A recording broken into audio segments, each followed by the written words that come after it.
Our meeting to order. Tonight, we do have a proclamation honoring older Americans. Whereas Jackson County is home to an estimated 12,035 in the 60-plus population. And whereas the older adults of Jackson County are among millions helping to redefine aging in America. And whereas older adults are entitled to live healthier lives through a combination of independence and choice. And whereas older adults need the assistance of their communities to thrive, including the understanding and support from their friends and family. And whereas coordinated efforts to provide support on issues as diverse as housing, transportation, and healthcare can be vital to healthy aging and long-term living.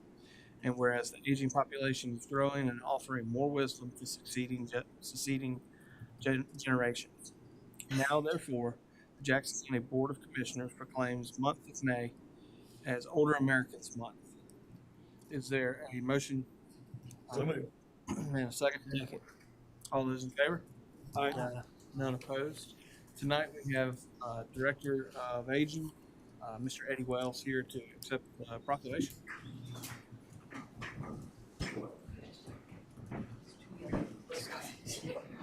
I know. It's good. That's nice. Normally, you get to see John's legs, but tonight. All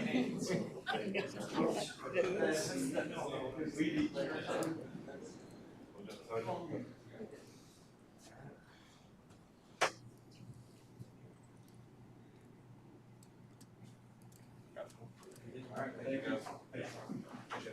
Yes, sir.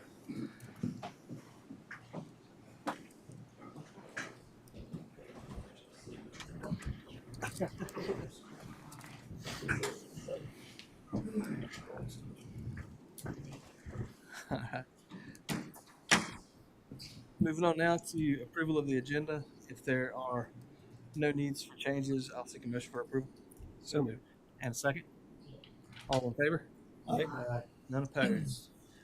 Looking at our minutes from May 7th, if there's no need for any changes, I'll seek a motion for approval of the minutes. So moved. And a second. Second. All in favor? None opposed. All right. Going on now to administrative reports. I did meet with some people up in Cashers, 75 or so. Gave a quick kind of summarization of all things going on throughout the county this week, or this past week.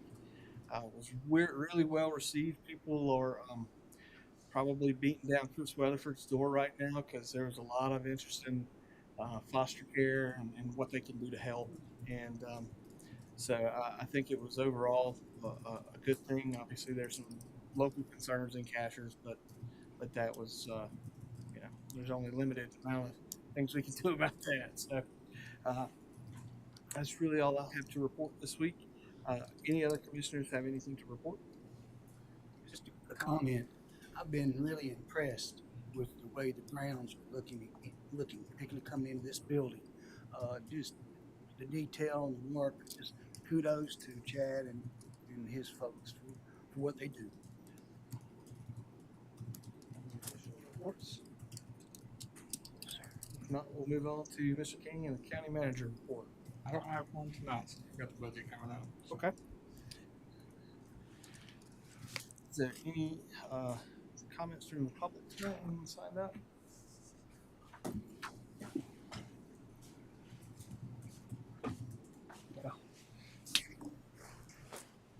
Yeah, we're rolling through this sucker. Everybody saw how long the agenda was. So it's going through. First, yeah, it's early yet. Carrie's going to be moved to the back. First up tonight on the consent agenda is Ms. Fox in the finance report. Good afternoon. Good afternoon.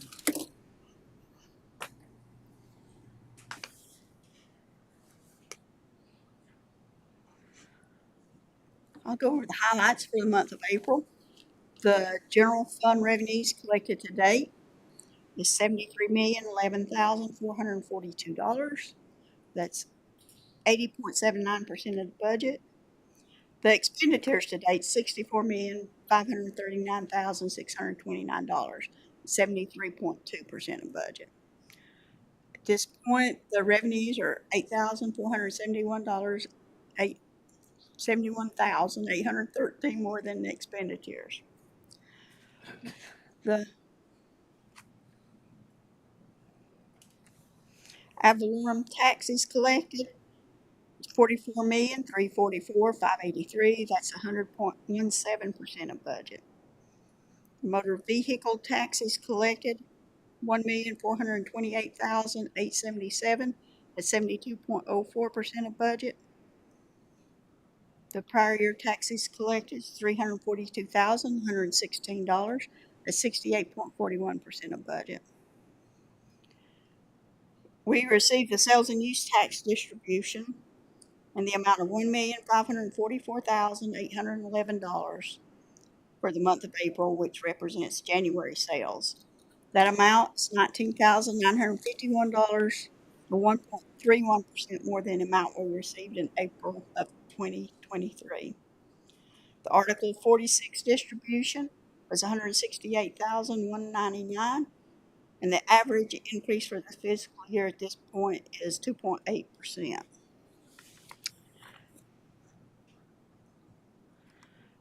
The landfill disposal fees collected is $2,918,295. That's 95.48% of budget. And the prior year landfill disposal fees, $55,394. That's 65.17% of budget. Also attached to the report is the third quarter finance report for VIA Health. The revenues, $691,514,055, and the expenditures, $685,088,023, with a net income less risk reserve of $2,370,176. The operation cash available is $134,700,035, and there's spendable cash of $60,697,031.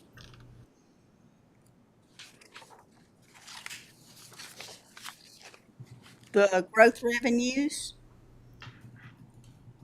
they're still, planning is a little under, and environmental health is under for their target for the month. Code enforcement is over 2.65%, and registered deeds is over 7.84%.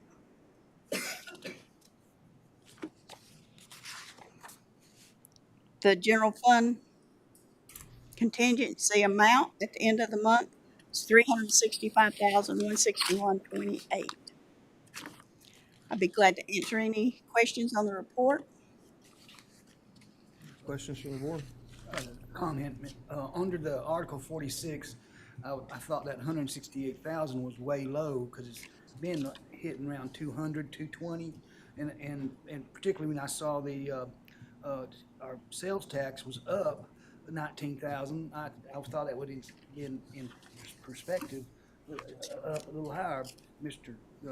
King went back and looked, and the same time of January last year, it was 158. So we did go up a little bit, but I guess the January sales, when everybody had after January New Year's Eve, you know, a lot of parts of our county empties out, particularly Cashers.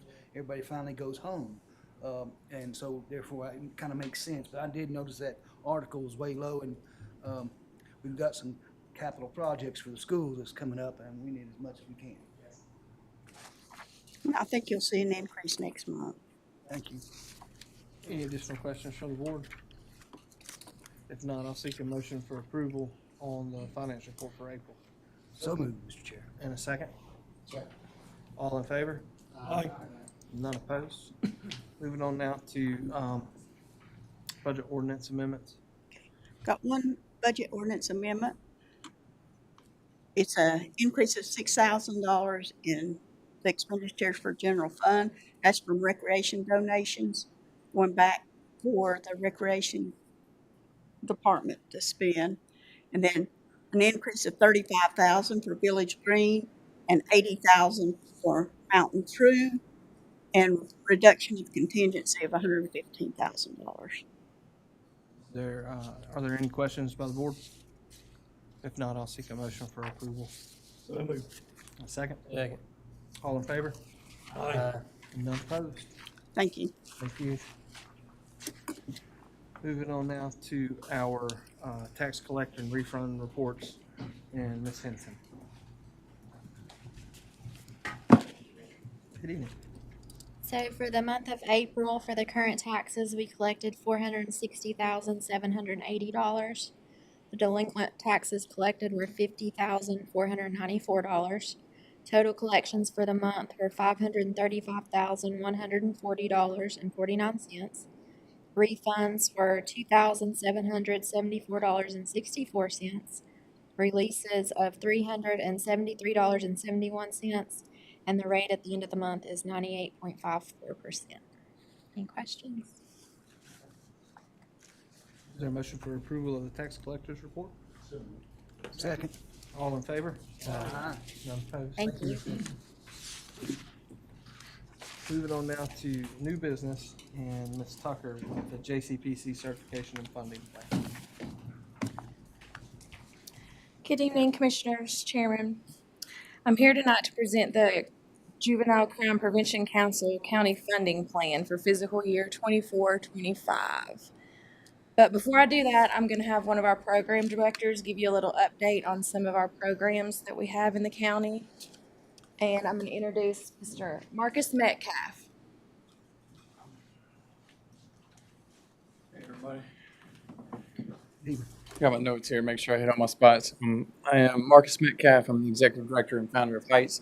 We've been serving this county since, I don't know, it's been probably about 17, 18 years. Time goes by. We work with the most vulnerable children and families here in Jackson County. We specialize in partnerships, schools, social services, juvenile justice in counties. We provide mental health services in the schools, including substance use prevention and treatment.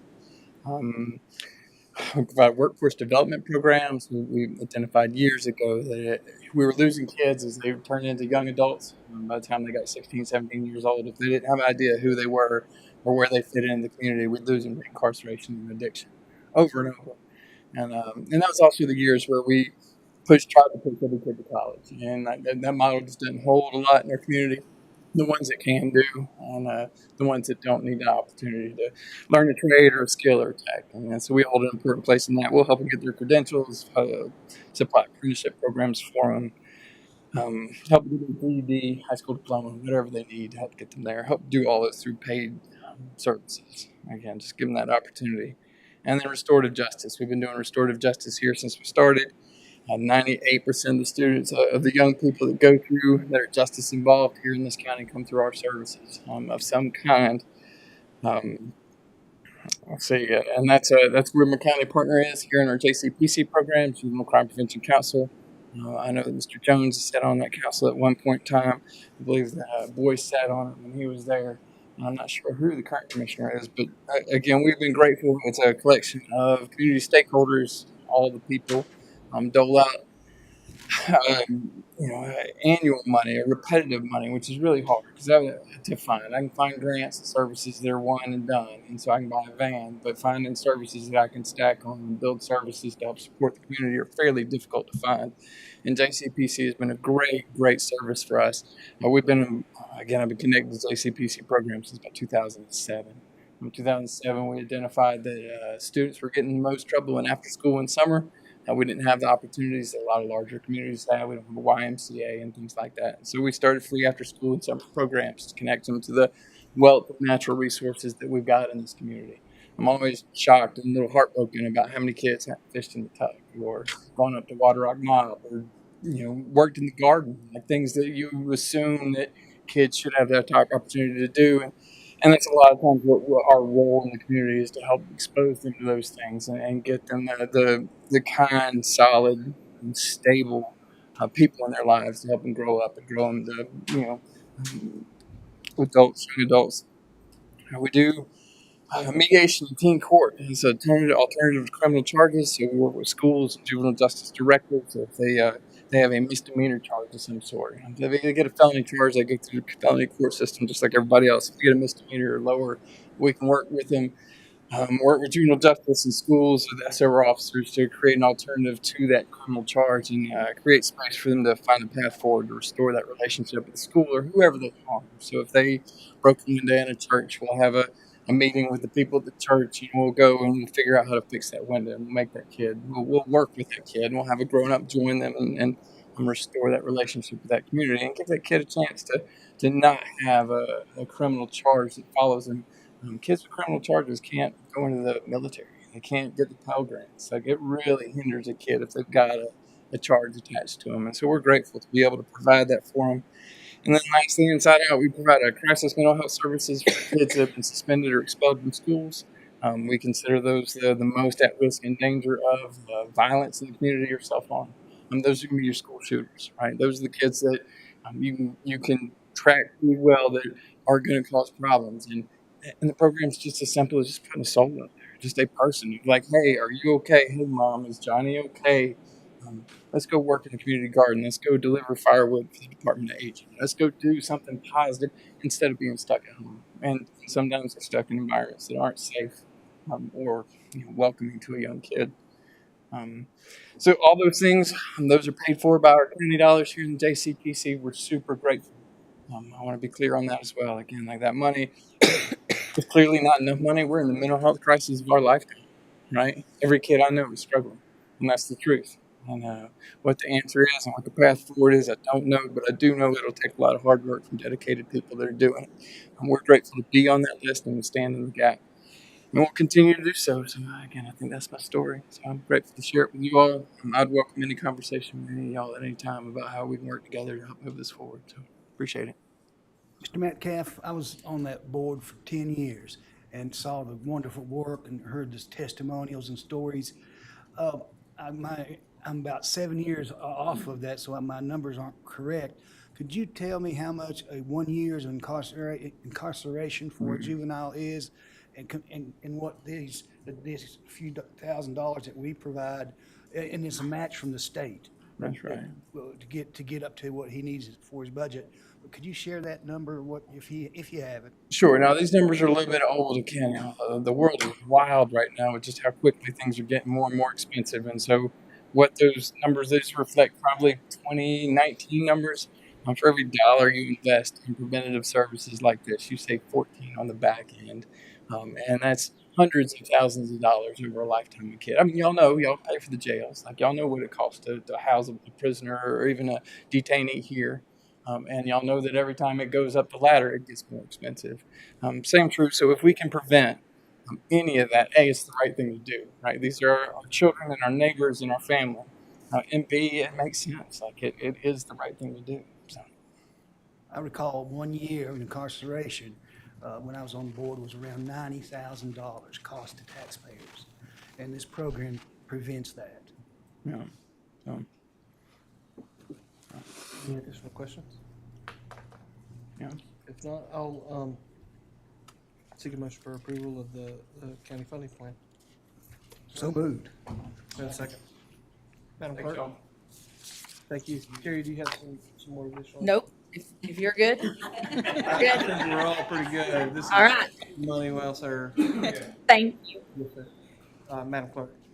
Commissioner Smith, Yes. Commissioner Bryson, Yes. Commissioner Jones, Yes. Commissioner Stribling, Yes. Chairman Watson. Yes.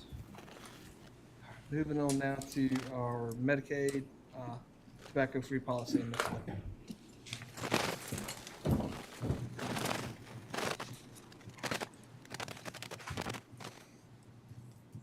Good evening. So in order for us to remain in compliance with North Carolina Medicaid, the health department must implement a 100% tobacco-free policy by July 1st, 2024. The policy must apply to all property under the control of the health department, which would include buildings, grounds, and vehicles, and also would include combustible, electronic, heated, and smokeless tobacco products. In addition, we can no longer have a designated smoking area or tobacco use area on the premises, which is what we currently have outdoors. Our policy currently states that we have a 50-foot tobacco-free perimeter around the building. Our Board of Health voted in support of 100% tobacco-free policy at their meeting in March, and I'm here today to request this board's approval for this policy as well. Does anyone have any questions? If not, I'll seek a motion for approval. So moved. And a second. Second. Madam Clerk? Commissioner Stribling, Yeah. Commissioner Jones, Yes. Commissioner Bryson, Yes. Commissioner Smith, Yes. Chairman Ledson. Yes. Thank you. Thank you. Moving on now to Affordable Housing Development and Economic Development Director Tiffany Henry, Ms. Sarah Van Leer, and Sarah Odio. Good afternoon. Hope y'all are doing well. So before you have in your agenda packet, you'll see that I've included a copy of a letter from our Jackson County Business and Industry Committee. Housing has been and will continue to be one of the regular discussions. And in this letter, they've laid out some of the various functions and the roles that they play as a part of my committee. Through our ongoing collaboration with the Development Finance Initiative, I've kept them updated on our progress. Their proactive decision to endorse our efforts and urge the Board of Commissioners to support housing initiatives underscores the potential impact on our local economy. Our commitment to swift and responsible action will create lasting effects for years to come. Given that these projects often take years to materialize, taking action now will expedite our ability to make a tangible difference. I'd like to now turn it over to Sarah Van Leer for a recap and some detailed findings from their scope of work with Jackson County over the past several months.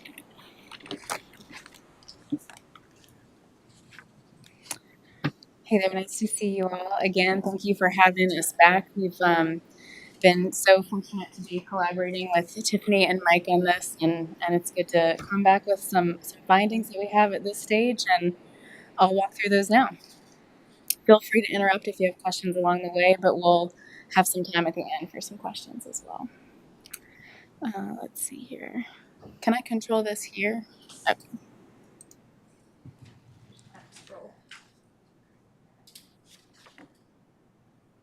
Oh, is this, can we pull up the PDF? I mean, sorry, the PowerPoint instead of the PDF? Is that possible?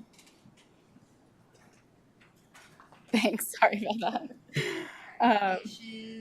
What was that? Yeah, there's some animations and stuff that are important as a part of the discussion. But what I'll do while that's getting pulled up is just say that what we're here to talk about today is to review the site suitability and financial feasibility analyses that we have been working on since the last time we were here. So when we were here previously in February, we were talking through our housing needs assessment and really kind of getting the kind of core base understanding of current need in the current housing market. We'll do a little bit of a reminder about what those housing needs look like, but we'll spend the majority of our time talking about the site and financial feasibility findings. So thank you so much. Yeah, really appreciate that.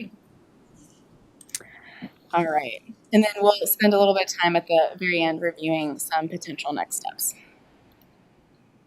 So just as a quick reminder for anybody in the room who I haven't met yet, I'm with the Development Finance Initiative. We're a program of UNC School of Government. And we, as you can kind of see on the map here, work with local governments across the state to really help them understand and assess feasible development options in their communities and help attract private investment to make those transformative projects occur. We sit in the School of Government, so we're lucky to kind of be surrounded by experts who, provide a lot of training, advisory services, and research to North Carolina as a whole as well. We kind of like to say that there's somebody there for every topic of governance, from animal control to zoning and like everything in between. So we're lucky to be able to draw on them. We are policy neutral and nonpartisan, and everything that we do is because you have asked us to do it. We're completely demand driven. So we've been excited to be able to dive into affordable housing here as a priority for you all. As a quick reminder of our scope, we've done we term as a phase 1 opportunity site identification scope. And throughout this process, we've talked with stakeholders to really help inform the county's priorities for affordable housing development. We brought the housing needs assessment to you in February. Since then, we've been doing our site identification and suitability analyses, and then on select sites, doing a high-level site and financial feasibility, really to take a look at what are the opportunities and constraints on select sites, and then financially, what are the development costs, the potential private sources, and the estimated financial gap to be considered to bring about a project on that site. So we'll walk through those today. So first, just as a sample of the stakeholders that we've spoken with as a part of that our phase 1 engagement, we've talked to over 25 stakeholders, have been coordinating closely with Mike and Tiffany and others on staff as well. This is just kind of an overview of the folks who are represented in some of the takeaways that we'll talk about today. So with that, what have we heard from your stakeholders? There is overwhelming agreement that there is limited housing stock, and that has created pressure on all sorts of kinds of households. When I say all sorts of kinds, I mean from income levels, extremely low income households, to moderate or moderate income households, as well as household types. We're hearing this pressure point for single residents, for families, and for senior households. Across your stakeholders, there's a desire to help meet that range of needs with a range of housing types. So from rental and home ownership opportunities to thinking about higher density apartments, getting as many units, kind of on the market as possible, to lower density infill development. So there's a real desire to meet the need across the board. And what has really struck us is the consistent support for affordable housing development across every sector that we've talked to. So public stakeholders, nonprofit, education, and private sectors, everyone is feeling this pressure, and everyone is essentially, from what we've heard, behind affordable housing development to help meet the needs of their clients, of their colleagues, of their friends, of the people that they know and are in their consistent personal and professional lives. So as a quick reminder, we talked about housing needs. We're not going to do a deep dive because we did that in February, but just to kind of remind ourselves, right now there's over 2,500 low to moderate income households in Jackson County who have housing needs. Over 1,200 of those households have severe housing needs, and that definition is spending more than 50% of your income on housing-related expenses and or living in low-quality, kind of sub-quality living conditions. The housing supply in Jackson is constrained. It's constrained from a number of different angles, from seasonal use units to lower quality or off-the-market homes, as well as student housing. And these constraints are kind of all acting at once in the same place, which is creating a housing market that is really limited and very competitive and leading to low vacancy rates and rising prices. So on average, the county's largest municipalities have a vacancy rate of under 1%. We typically think of a 7% vacancy rate as healthy turnover in the market. Available rentals right now on the market are affordable essentially to folks who are making $80,000 a year or more, typical household, which is well above that 80% AMI, that low to moderate income household. Today, households need an annual income of over $160,000 to purchase the average home on the market today. That's 220% of the area median income. And I know this has been a consistent problem through the years, but in 2020, so just 3.5 years ago, you needed about $60,000 as a household to buy an average home on the market at that time. So that's 80% of your area median income. So in a really short time period, home ownership has become inaccessible to many of your residents. Lastly, mobile homes make up a third of your naturally occurring affordable housing. This is the unrestricted housing that is affordable for a variety of reasons, location, quality, etc. But more than 300 of those units are in a flood zone. So some of your important naturally affordable housing stock is at risk for those residents. Lastly, the 2,500 low to moderate income households in Jackson County with need is a 2020 data point. That's the most recent data point that we have, and we've been through a pandemic since then. And you've seen, kind of the changes in your housing market that I've described here. Alongside, what we see as a net migration of higher income households to the county, as well as economic growth that's really driven on low wage jobs. So we think that 2,500 household, data point is likely underestimated given these other factors. So with that, we're going to kind of dig into beyond the housing needs, what can be done about that? What have we explored? So we've looked at both multifamily rental opportunities as well as single-family homeownership opportunities here in the county. Before I do that, as we talk about these multifamily and single-family opportunities, I wanted to just take a minute to talk about, what financial gaps mean, how developers get these projects done, and why we talk so much about financial gaps and why they're there, why they exist for affordable housing, and some of the challenges that exist in bringing those developments to fruition. So if we're looking here, if we're kind of pretending like we're a developer and we're going to create a multifamily apartment complex, for example, market rate housing, you can count on approximately $2,500 a month in rent. That's a really important part of your operating income, right? And that's how financing institutions decide how much debt they're going to give you to build that development.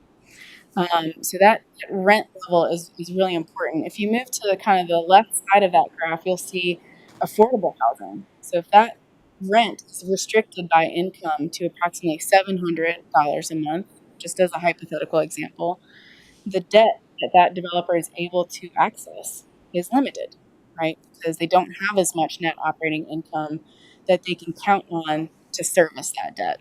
So there's a pretty direct correlation. In both cases, there's a gap, right? And most developers will fill that gap with equity.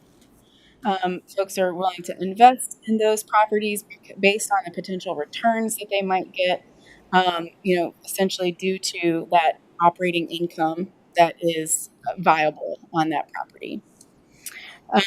So, in that case, that typically fills the gap on a market rate development. Otherwise, developers and investors wouldn't develop it.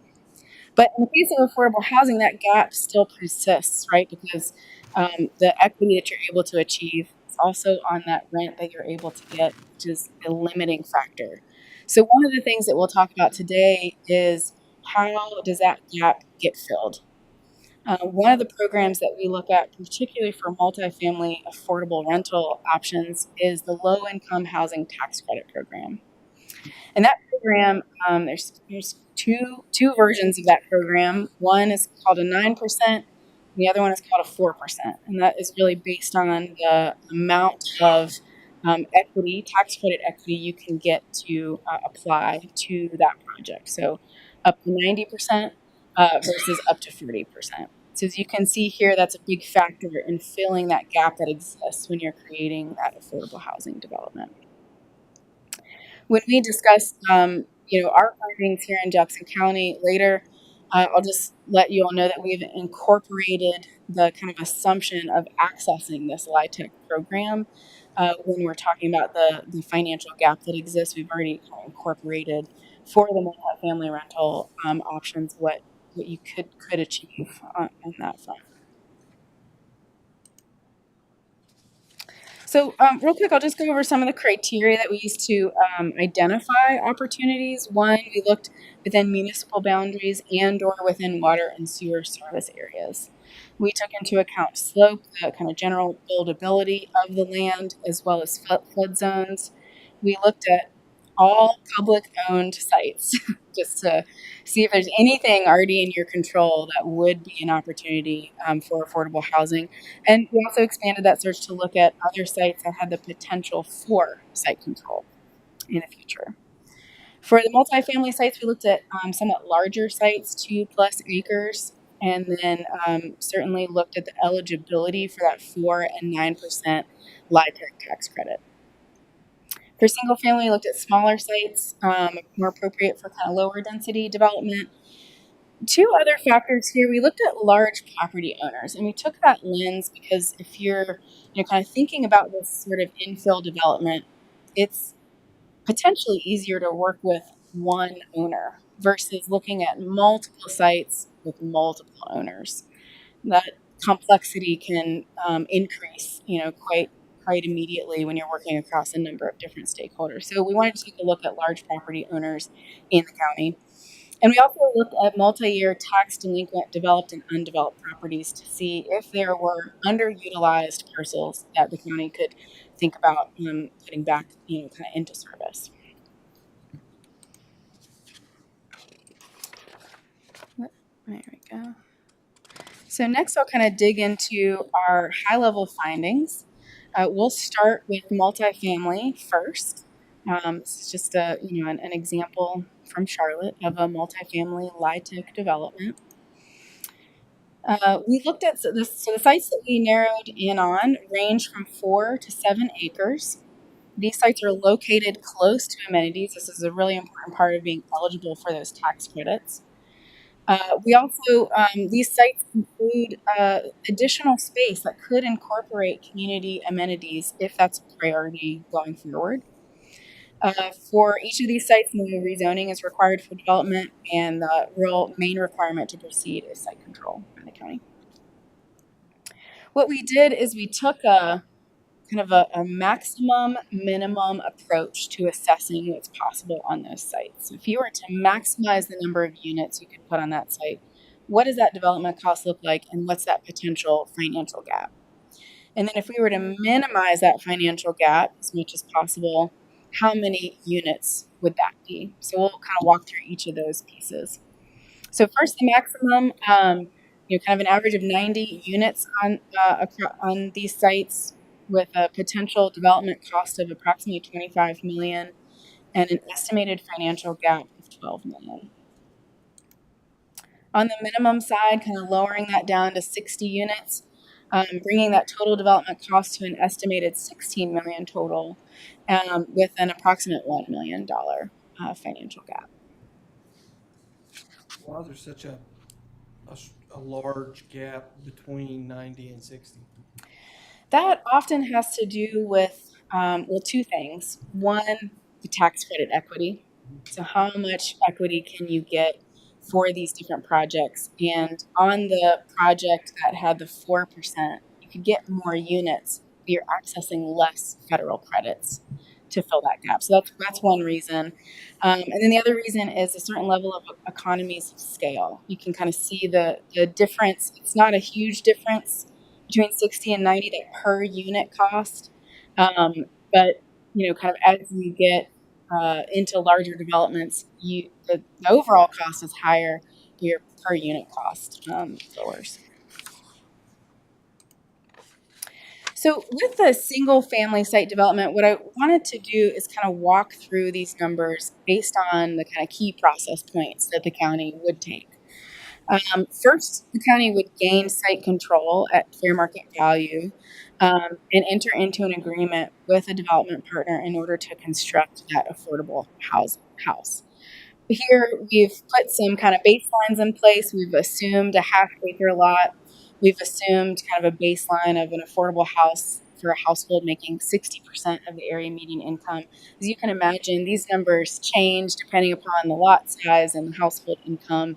So there's some dynamic, kind of factors there. But with this baseline, you're kind of upfront investing approximately $25,000 in that lot, based on kind of undeveloped land sales currently in the area. Second, the developer would then go and build that house, right, for just under $300,000. And if we kind of think back on those graphs earlier, there's a gap between the debt and equity that that developer can get and the sale price to that household that is income restricted. So that gap is approximately $170,000, bringing that total estimated gap per unit just under $200K. One of the things I want to mention here is that, these are baseline numbers. There are a number of factors that could affect that gap. There are state and federal programs, for example, that lower the overall construction costs. There are other programs that enable equity that the household can actually access, giving them an opportunity to afford more of a mortgage so they can pay a little bit more, and that gap would potentially reduce. There's a number of partners, that you could partner with here in Jackson County who may have different development costs as well, or partnerships that are enabling a lower overall construction cost. So there's a lot of different factors, but this is kind of the core baseline from which we would, kind of adjust based on real commitments, right? Either through those programs or through those partnerships. So one of the things that I want to just spend a minute on next is some of the learnings and takeaways that we think can help inform you all as, kind of in your ongoing affordable housing efforts. What we did as a part of this scope and the sites that we looked at are a point in time, right? Site opportunities change all the time. There's a lot of reasons why land becomes available and then is not available. And so one of the things that we wanted to do is share some of our learnings to help inform the capacity and the responsiveness that we think you all will need in order to respond to those opportunities as they arise next year and the year after that and 10 years from now. So first, Jackson County and its municipalities own less than 1% of the land in the county, and approximately 50% of that land is in current use. In addition, nearly half of the publicly owned parcels intersect with floodplains, so there's a kind of a restriction on the overall developability of land that is currently within your or your municipality's control. More than a third of the multi-year tax delinquent properties are likely heirs and estate properties. Now, one thing I want to be clear about is we don't know if these properties are if they're living there, if they're for rent, if they're occupied or not occupied. For those properties that are undeveloped and unoccupied, there may be an opportunity to utilize currently underutilized properties in the county through that. And as I mentioned before, we looked at large landowners. We don't think that those represent near-term development opportunities for two reasons. One, either the large landowners are big institutions like WCU or the Forest Service or the railroad, or they're in parts of the county that are largely resort or recreational use areas of the county, or kind of near or on nature preserves that aren't kind of near the municipalities or amenities that would be difficult to develop. So we don't think that that's kind of a near-term opportunity, which means, multiple sites, multiple owners, and the kind of capacity to navigate those owners as you're thinking about infill opportunities. So again, just considerations to inform Jackson County on the additional capacity and consistent resources that would be needed to track and really respond to site opportunities as they arise. I'll pause and see if there are any questions before we talk a little bit about next steps. No questions at this point. Okay. So next steps would be a site-specific pre-development scope And those steps would include identifying either a site or multiple sites to pursue affordable housing development, approaching property owners regarding an option to purchase that site to gain site control. And with site control, we would begin deep level site and financial feasibility analyses to determine a very specific development program to then go and recruit and solicit development partners to move forward on. So those are the kind of core next steps as we kind of think about these findings and the sites that we've identified. Is this excuse me, is this purchasing a parcel, or is this kind of going into a letter of intent to purchase with that? What we typically see is gaining an option over the property. And getting that option enables you to have the ability to purchase it if we can determine that there is feasible development that can occur and we have a development partner. So it allows you control while not putting at risk you kind of owning a property that's then not developable. So we tend to see putting in place that option on the property to protect yourselves and certainly protect the owner. So.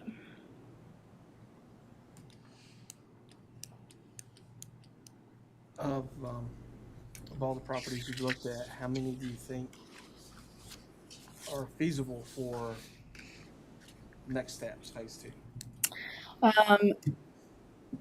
We think we have 3 that are feasible.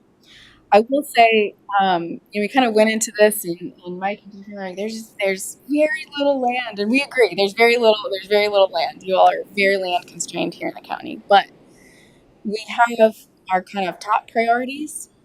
We have the next level of options. We have the third level from that option.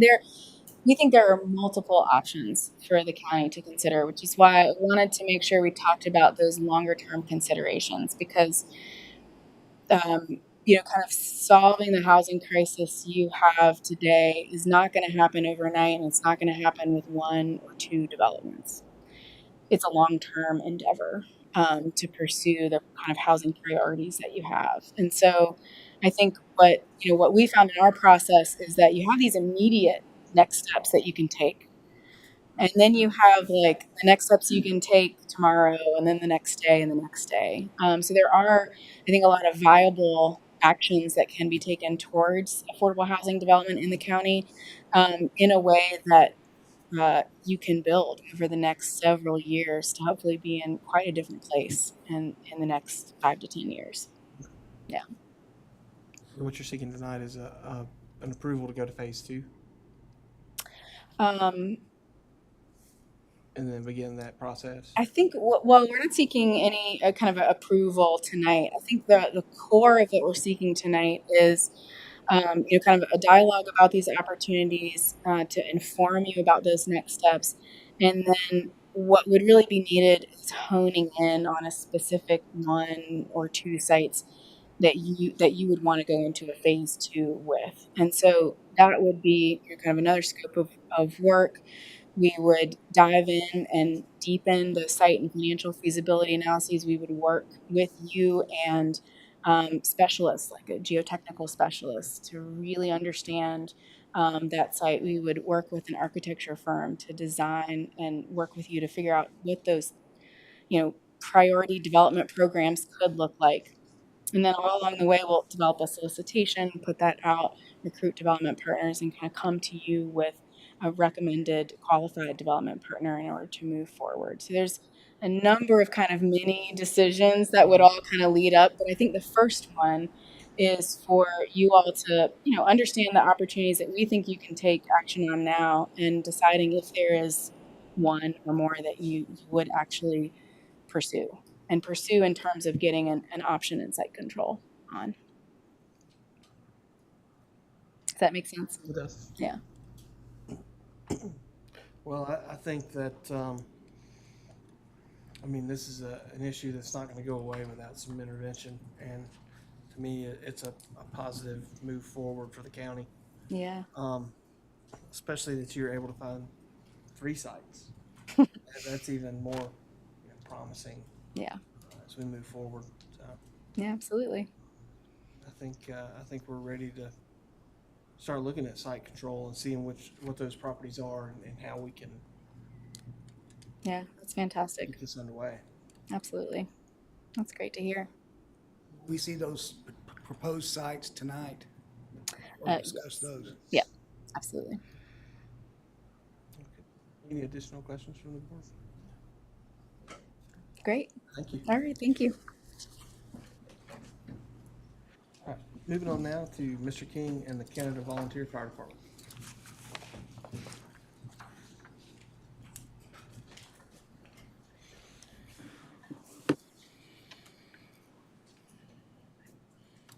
So at our last meeting, I had given you a letter from the Canada Fire Department. And so as you know, we are engaged with Mr. Odell Thompson about redoing some of the building infrastructure along with making it more modern. This letter kind of dovetails on that to state that the fire department would like to acquire all of the buildings, that they would still like to partner with the community, but be the ones that would lease out the community space going forward. So tonight, my recommendation is to seek approval for that to happen with the fire department being the agent that's leasing out the community room in that particular community. Is, any questions from the board tonight? It's more about the housekeeping component of that building. I had a call from a individual from that community that had a little concern, and I can't recall what our current plan for housekeeping would be for that facility. Currently, I think we pay one individual We do. to go in after each event and clean the facility. It's not done on an ongoing basis. No, I think it's just as It's needed. rented. As rented. Yeah. And we could continue that, I guess. I don't know if we charge anything or if there would be a charge or if it would just be coming out of the community development budget. So, Is there not a fee for renting that would cover that cost? I don't think there There's is not out of that now. facility. Okay. And if they're renting those spaces out, we wouldn't see those costs, those rentals anyway, so. That's true. Any additional questions? So we pay for housekeeping on that? We do. We continue to pay for housekeeping if they took over the rentals and stuff, or is that future? That's an decision? option. Yeah, we can explore any of the options. I would suggest putting some sort of a rental fee or to just cover the cost of, Cost of cleaning. yeah. I mean, And that maybe would we make it universal with all the be facilities. all the community centers. Well, yeah, usually if you use the building, you have to clean it yourself. The ones down here at least. Yeah. Yeah. But Any community center, I'm sorry, go ahead. any community centers, do we have any charge, any fees for renting? To my Don't understanding, have no. any coming to the county. No, they charge their own fee, but that Right. stays with them. Okay. Yeah. All right. That wouldn't be a change. We're still cleaning. We're still paying for the cleanings on all of them, or No, just only on Canada, only on Canada? Because that's. because it's a right? county building. Yeah. And if they're gonna take it over Yeah. totally, then they should be responsible, just like the other community centers. Right. I feel that should be in their fee, and if they want to use our same person, we can give them that information. Okay. Do you want to empower them once you make this decision on them taking over, empower them to charge a fee to the individual for cleaning fee? I think. And is it the fire department gonna be over the community building, or are they gonna have some type of like organization? Like an How's that? auxiliary? From my understanding, it's the fire department, not like the auxiliary or anything like that. It's just the fire department. I see no problem with that, and we can empower them to fund a cleaning service or however they want to manage that operation, and we'll stop that. Okay. Yeah. Yeah. Okay. Is there a motion for approval to let Canada take over leasing of the building? So, second. Madam Clerk? Commissioner Smith? Yes. Commissioner Bryson? Yes. Commissioner Jones? Yes. Commissioner Stribling? Yes. Chairman Latson? Yes. All right, moving on now to our fiscal 24-25 proposed budget, Commissioner.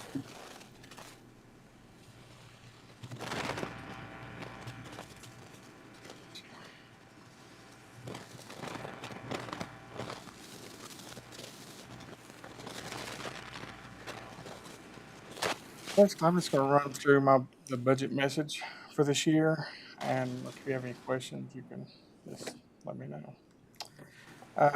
In accordance with North Carolina General Statute 159.11, the proposed budget for Jackson County for 24-25 fiscal year is hereby presented for your review and consideration. The proposed budget sets forth a plan of operation for all county departments, programs, and projects for the 2024-25 fiscal year. This proposed general fund budget for Jackson County is balanced in accordance with state law, with revenues and expenditures totaling $93,803,495. This proposal constitutes an approximate increase of 3.8%, or $3,434,937 over the current fiscal year 24 amended budget.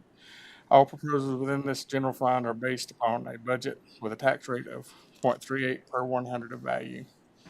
As you can see, it's kind of very similar to last year's figure with the amount of growth. There are some redistributions on the next category. Looking at personnel, we are looking at a one-step increase based on the career path, which is either 3.15, 3%, or 1.5%, a 2% cost of living adjustment, and of course workman's comp and liability insurance. It is recommended that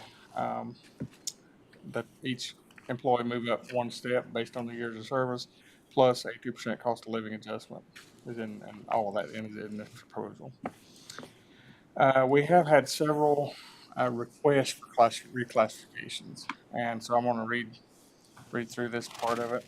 The ones we're recommending are Public Information Officer, 1 FTE, and that was by multiple departments. So I chose to recommend this place it underneath the administrative, where all departments can have access to this individual. Underneath the Health Department, 7 FTEs. This is transferred from the Jackson County Public School System, and it's 7 nurses. And so instead of the school system operating the school nurse program, it'll be placed underneath the Health Department. This way we can have oversight. They would also have a medical director. Currently, they don't have a medical director, so it kind of coincide with that. This constitutes 4 RNs, 3 CNAs, and then our nursing supervisor would have to be increased for additional duties, and also the office assistant 3 position from a 15 to 16. 1 housekeeper in the housekeeping department for the aquatic center. Under human resources reclassification because of increased job duties. The jail detention officer reclassification, this was requested to be a 2-grade increase. I'm recommending a 1-grade increase, and this is just to keep up, kind of with other counties are having problems with retention, especially detention officers. The LPA, 1 additional training position. With that, looking at the transaction total of that department, you are in need of 1 more additional person, just for the amount of volume that you're doing. Under maintenance, 1 FT for general maintenance worker for the aquatic center, 2 general maintenance workers for special projects. This is looking at the future, trying to work on additional special projects and hopefully save money in the long run. The Sheriff's Office, this is BLET Cadet Program. These are 2 50% or half FTEs, just to try to get some training going on to try to recruit and grow from within in our workforce. Social Services, 1 FTE and Income Maintenance Supervisor 2, and 1 FTE for social worker. The hospital dental insurance premiums will increase by 2%. The employee rates will remain the same. Workman's comp insurance will increase by 3%, and liability insurance has also increased by 3%. So, any questions on the personnel? Those three positions for maintenance, Yes. are those still in the maintenance mechanic? Those still on? I think that was, you're looking at the actual document, the personnel document. I think it was Yes. labeled maintenance mechanic, but I think it's just maintenance worker. But those three positions are still in the budget. Yes. There was three maintenance individuals. I think it was labeled maintenance mechanic and the personnel piece, but I think it's just maintenance worker, utility worker, right? Is that what we? It's, maintenance mechanic. Okay. I'm glad That's to just hear a- that it's still there, but. It is still there. And because of the aquatic center, because of the animal domestic, Center for Domestic Peace project, that will be a year and a half, and other needs that we've expanded in services in the county, it's gonna take a few more maintenance. And particularly if we decide not to go with paving and do a concrete work, that's gonna take possibly, maybe some of these individuals are earmarked for those new responsibilities in maintenance and grounds. And you were recommending the two BLET cadets for the sheriff's office. Yes.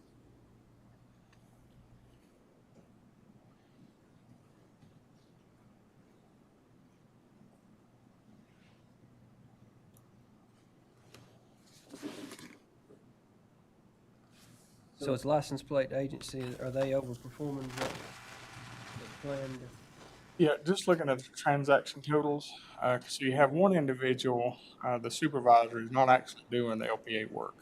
He's just there doing, they do the general assessments and also the appraisals, using what is the name of that? NTCF, which is the, basically the setting the value for each, automobile. So it's a little bit different thing than an LPA.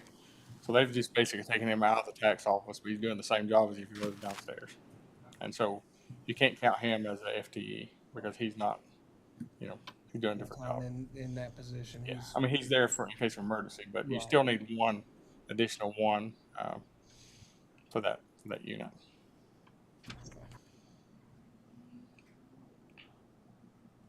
That's a full-time position. Yes. It's also, I've dealt with LPAs for several years in my previous county, and that's one department, people don't like to wait on their tag. You need to have people, and especially with people taking vacations or sick leave, you need somebody to fill in, and fortunately it's not accessible by other staff, so you're going to only rely on just three people. So.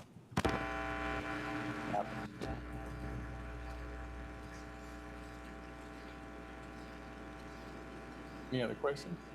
If we have any additional, I'm sure we will eventually. In the capital improvements, so their capital improvement needs in the amount of $5,782,539. That should be addressed in 2024-25, and the recommendations are as follow: equipment, $1 million.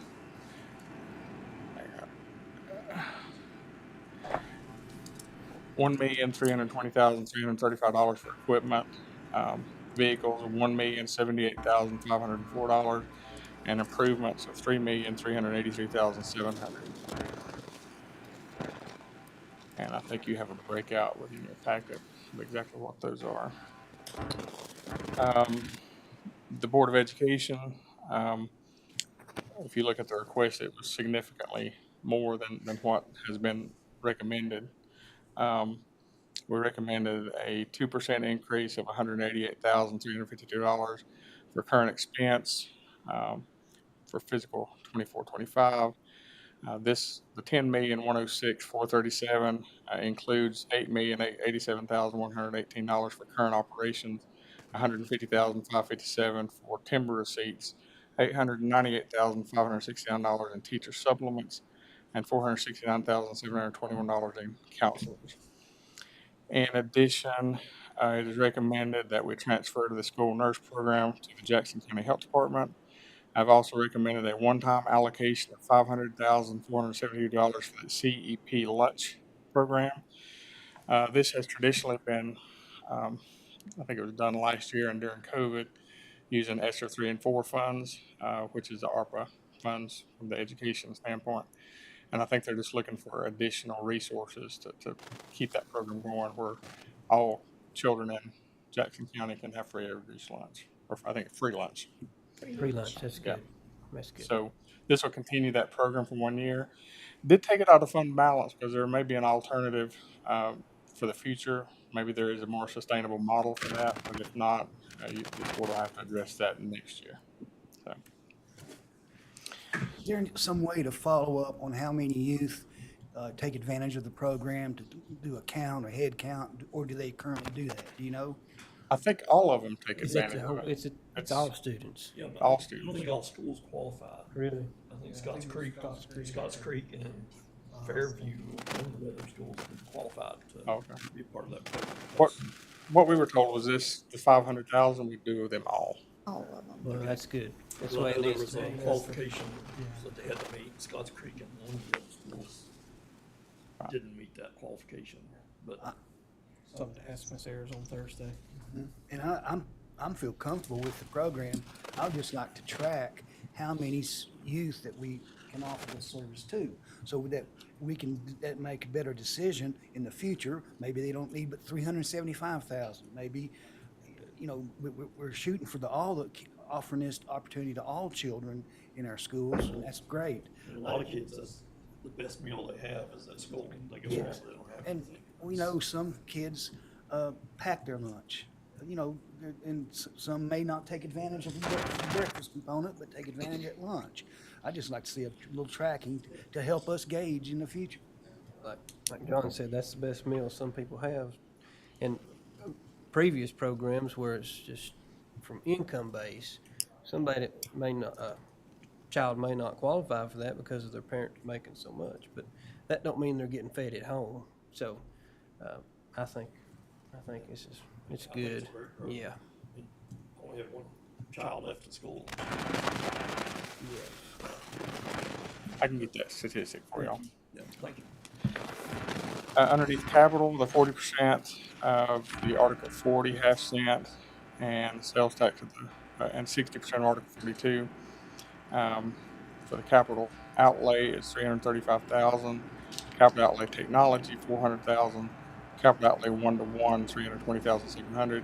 Capital outlay maintenance $375,000. These are for preventive maintenance, and capital outlay for security of $25,000. That's traditionally the way it's been in the past. It is $25,000 for security. What exactly does that go to? Is that cameras? I think it's just upgrading of the cameras and just kind of switching them out as needed, since there is a pretty good amount of cameras. I don't mean to jump back on the nurses. You said there was RNs, is that right? Is each school gonna have their own, or how is that gonna be operated? Currently, this is the same folks that are there now. We're just absorbing them within the county budget. And so right now there's 3 RNs and 4 CNAs. And health department's good with this? Yes. It'll be Yep. better. The only reason I asked, I have a child that's eventually gonna be going into school that will need a nurse, so we need to make sure that they've got what they need, so. We are, in conversation with the school, and the school's very supportive of this initiative. But there are some transitional topic items we got to work out, and it may turn to a little bit different story. But as far as right now, everybody's on the same page as far as transitional planning. If y'all approve this budget, of course. And I don't mean to stay hung up on that, but each school, they each have a RN as of right now? The positions are filled? RN or CNA. Or CNA? Yeah, they have access to one. I'm not sure if some of them are just there a half a day. I think they are scheduled there every day though, but it may just be for like a half a day and they switch out.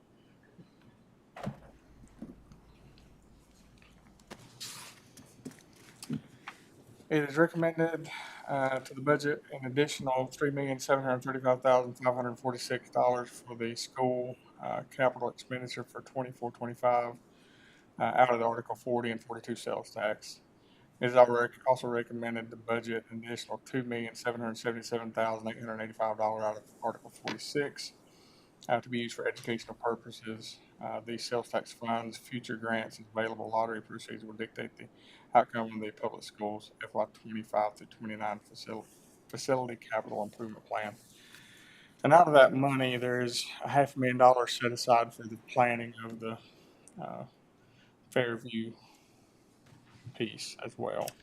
And I don't know, we didn't get into I think the Blue Ridge was further on down the list. We'll probably have to circle back around when we start the planning process and maybe have another meeting midterm to look at that part of it, the prioritization piece.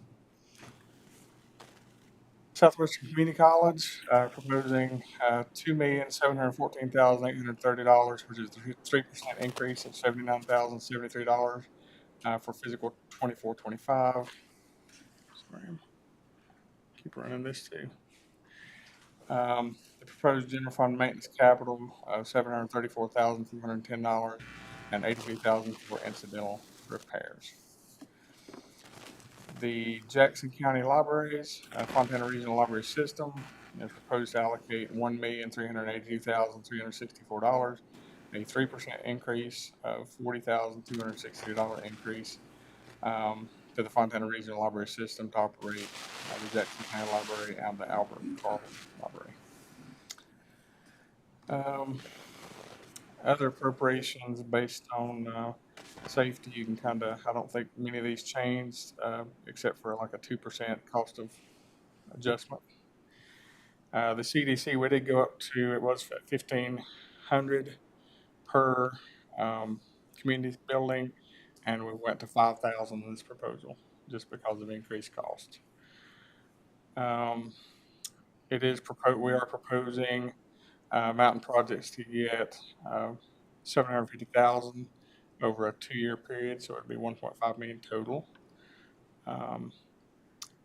And let's see, in contingencies, general purpose contingencies, $280,799. Equipment purchases, which is coming out of their individual line items and going into a contingency capital, $1,194,605, and we always budget $25,000 for salary and internship program. The ARPA Revenue Replacement Fund remaining and future funds in this program will be expended for programs to be decided upon later.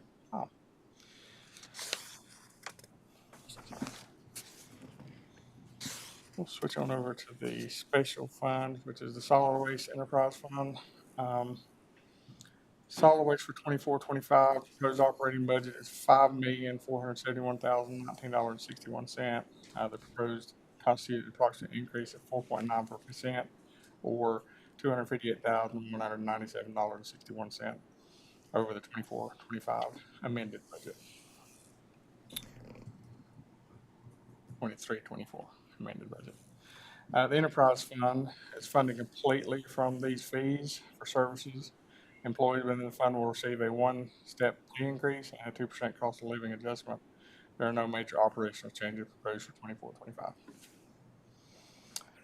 24-25. Same thing for the emergency 911 fund. Proposed budget of $228,779, which did not increase over last year. And the revaluation fund total revenue budget is $658,682, which is a 9.6% increase over last year.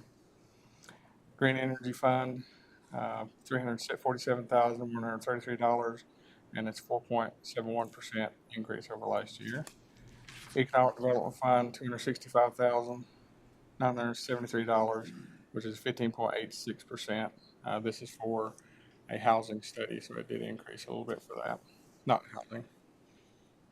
It was, $50,000 for the housing, phase 2 of the housing. Fire tax fund, budget of $84,000 for the Highlands Fire and Rescue and which is 0.0272% or of 100 in value. The Casters Highlands Fire Department is for 24-25 is $1,991,956, which is a 4.6% increase. The fee schedule. So as you know, we get a lot of money off of fees, and so the fee schedule, we have not increased in the recreation department fees due to the aquatic center. The general reimbursement. This is more in line with expenditures. It's been brought to our attention that some of the costs for people going on trips and things like that for county businesses was rather low. So I'm suggesting going with the North Carolina Office of State Budget Management, who comes out every year with a cost of living based on how much it costs to get meals and hotels and that sort of thing. So this will be a more uniform way of doing it rather than just having to come back each time and get it approved. We just approve it and let it go by there. So mileage rate, and we've always went by the IRS rate, I believe, which is 67 cents. That's the 2024 figure. The hospital and dental rates, we've already said, will not be increasing for employees, but the county will be going up 2%. The solid waste availability fee is not going up, not being recommended to go up. And there are some minor changes in departmental fees, but and that'll be a part of the packet as well. So in closing, the public hearing is scheduled for June the 4th at 6 p.m. in regards to the proposed budget. The public will be able to examine the proposed budget at the county's website, and hard copies will be available for the inspection at the county administration and finance departments. The budget is tentatively scheduled to be approved at the commissioner meeting June 18, 2024, after the board has had the opportunity to make final adjustments. The budget process is never simple or easy. It takes time, effort, necessary ability to make hard choices and sometimes unpopular recommendations. We strive to include all necessary expenditures without the need to increase the tax rate. I would like to extend my appreciation to Finance Officer Darlene Fox and her staff for many hours of work that it has taken to develop the New Year's budget. Also, I would like to thank all the county employees, elected officials, and organizations who work hard to provide services to the citizens of Jackson County. As Jackson County strives to be a leader, it is our responsibility to promote progressive government sensitive to the needs of citizens. It is my intent that this proposed budget reflects that commitment to our citizens. Thank you all for a lot of hard work. I mean, it's a thankless job, but we thank you. The property revaluation that has to be turned in October, is that correct? The Revaluation of property. schedule of values. It will be around, it has to be done by the end of the year, but we like to give enough period for any appeal options. So That- usually October will be when I would come back to do that, Okay, yes. that'll affect tax rates for next year. Correct. Great.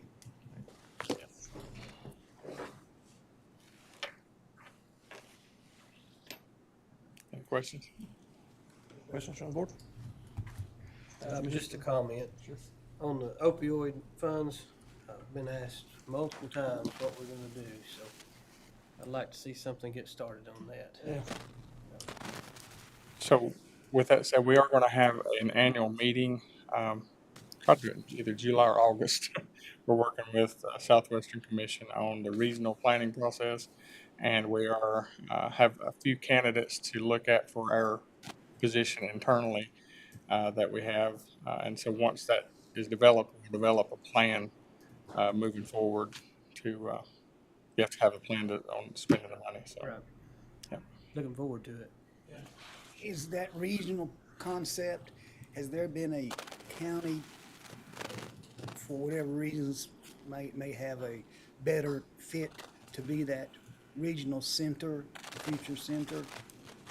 Or has that even been discussed? You know, there was an initiative early on to bring Peridium in. It was said Jackson County at one point. They operate October Sky over in Asheville, and they are a good program, but I think that kind of has went away. I think the state legislature was going to appropriate $10 million of money to build a facility, and that money did go away. So there's not really been an initiative. This is more in line with if we can work with Bahia possibly on the Boston Center or other, providers to come up with a regional model. Even EBCI has capacity if we can make all that work. But I look at this as, and this is my opinion, that's just one aspect of this money. I think you really need to look at local initiatives, and maybe have some of it go toward a regional approach. But it's not going to solve everything. The money that we're going to get is not enough to really do what probably needs to be done. So. I agree, we need to focus on our local people. Starts at home and then we can move out. Our funding source is over 16 or 18 years. It's 18 years. Yeah. We're like year number 3, 2 or 3. We need to get rolling on it. Yeah, they are front loading it. I think currently we have like 1.3 million in the fund out of the 3.3. I think it's 3.3 we have anticipated. So. Information. Moving on. Now we have several advisory board appointments. First up is Agricultural Advisory Board. Barry Stevens, Soil and Water District Manager, has recommended reappointment of John Brown, Charles Fowler, Chet Stevens to serve an additional 3-year term on that advisory board. Is there a motion for approval for those 3 individuals? Come with Mr. Chairman. All in favor? Aye. None opposed. Next up, we have Child Fatality Prevention Team. We have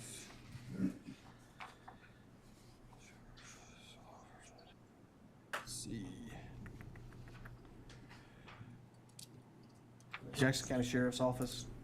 The team is requesting a detective, Sergeant Ronnie Ferris, to this prevention team, as well as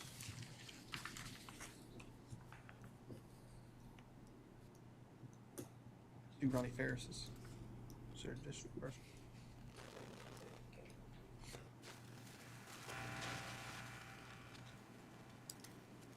Megan Cagle as well. So It's just Megan Cagle, right? no, we have And Ronnie Ferris. Oh, is it Ronnie Ronnie Ferris. Ferris? Okay. Yeah, both of mine on paper are Ronnie Ferris. Yeah, mine is. Two Ronnie Ferrises, please stand up. So Megan Cagle and Ronnie Ferris. Is there a motion for approval of these 2 individuals for the response team? Rich, So moved. Second. all in favor? Aye. None opposed. Moving on now to the Historic Preservation Commission. We have Jane Eastman, as well as Bill Crawford. If there is a motion for approving of Jane and Bill. And a second? Second. All in favor? Aye. None opposed.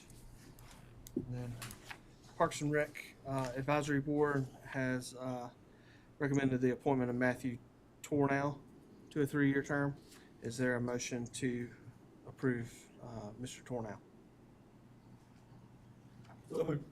Second. All in favor? Aye. None opposed. Any questions from the press tonight? Slacking. All right. As always. Yeah, with I don't mean that literally. Please don't. You'll be in the Don't go to newspaper. print. I'm proud Front of them. page. They do a good job. We do have a need to go into closed session for real property and legal. So is there a motion to go into closed session? And a second. All in favor? Aye. None opposed? Quick.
Coming out of closed session, there was no action taken. With no further discussion needed tonight, is there a motion for adjournment? So moved, Mr. Chairman. And a second? All in favor? None opposed?